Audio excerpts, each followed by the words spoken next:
पाकिस्तान की 27वीं आईनी तरमीम, नए पाकिस्तान की तैयारी या नई गुलामी। पाकिस्तान के आइन में एक और बड़ी तब्दीली होने जा रही है, 27वीं आईनी तरमीम। हुकूमत कहती है कि ये मुल्क के इस्तेहकाम के लिए है, मगर क्रिटिक्स इसे इक़्तिदार का खेल, एस्टेब्लिशमेंट का कंट्रोल और सियासी इंजीनियरिंग का नया तरीका करार दे रहे हैं। आखिर ये तरमीम लाई क्यों जा रही है, कौन से आर्टिकल्स बदले जा रहे हैं और इसके पीछे छुपी असल कहानी क्या है, आज हम आपको बताएंगे 27वीं तरमीम का पूरा सच। पाकिस्तान का आइन अब तक 26 बार बदला जा चुका है। हर तरमीम किसी न किसी ताकतवर तबके के मफाद में की गई है, चाहे वो 18वीं तरमीम हो जिसने सूबों को खुद मुख्तारी दिलाई, या 25वीं तरमीम जिसमें फाटा को खैबर पख्तूनख्वा में जम किया गया, और अब 2025 में सामने आई है 27वीं आईनी तरमीम, जिसके मुताबिक कहा जा रहा है कि ये आइन को मजीद मजबूत करने के लिए है, मगर अंदरूनी ज़राए और ड्राफ्ट लीक्स के मुताबिक इसमें ऐसे नकात शामिल हैं जो मुल्क के सियासी निज़ाम को मुकम्मल तौर पर बदल सकते हैं। ज़राए के मुताबिक 27वीं तरमीम में इन आर्टिकल्स में तब्दीली की जा रही है। सबसे पहले आर्टिकल 243 में तब्दीली। इसके मुताबिक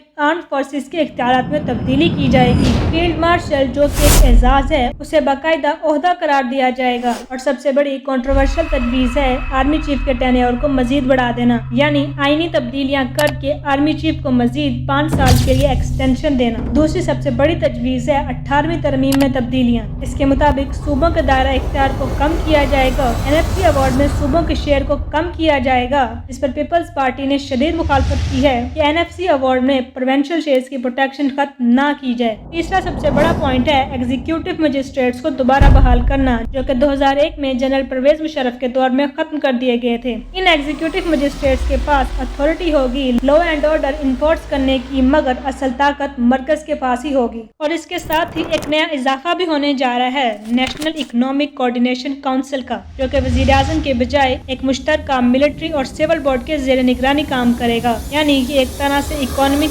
NSC बन जाएगी। और इसके अलावा एक आईनी कोर्ट भी बनाया जाएगा, जिसका चीफ जस्टिस फिर जुडिशल कमीशन और जुडिशल कोर्ट का हेड होगा। ये अदालत किसी भी कानून को गैर आईनी करार दे सकती है, और ये सुप्रीम कोर्ट से भी ऊपर का दर्जा रखेगी, और फाइनल अथॉरिटी इसी आईनी कोर्ट के पास होगी। अगर ये तरमीम मंजूर होती है तो पार्लिमानी निज़ाम में एस्टेब्लिशमेंट का असर मजीद बढ़ जाएगा, सूबाई खुद मुख्तारी कमजोर होगी क्योंकि फैसला साजी सिर्फ मरकज में सिमट जाएगी, जमहूरियत का निज़ाम मजीद कमजोर होगा और अदलिया का किरदार भी महदूद होकर रह जाएगा। सियासी तज्जियाकारों के मुताबिक 27वीं तरमीम का असल मकसद ताकत का एक मुस्तकिल सेंटर बनाना है, चाहे हुकूमत कोई भी हो, असल फैसला सिर्फ एक गैर मुंतखब इदारे के पास हो। ये तरमीम आईनी तौर पर एस्टेब्लिशमेंट के किरदार को कानूनी जवाज देगा, जो कि पहले गैर एलानिया तौर पर मौजूद था। अगर ये तरमीम मंजूर हो गई तो पाकिस्तान का सियासी ढांचा मुस्तकिल तौर पर बदल जाएगा, जमहूरी अमल मजीद कमजोर होगा और छोटी पार्टीज के लिए इक़्तिदार में आना तकरीबन नामुमकिन हो जाएगा। और सबसे खतरनाक बात, अवामी मैंडेट की हैसियत सिर्फ कागजी रह जाएगी, यानी वोट तो अवाम का होगा मगर इख्तियार कहीं और।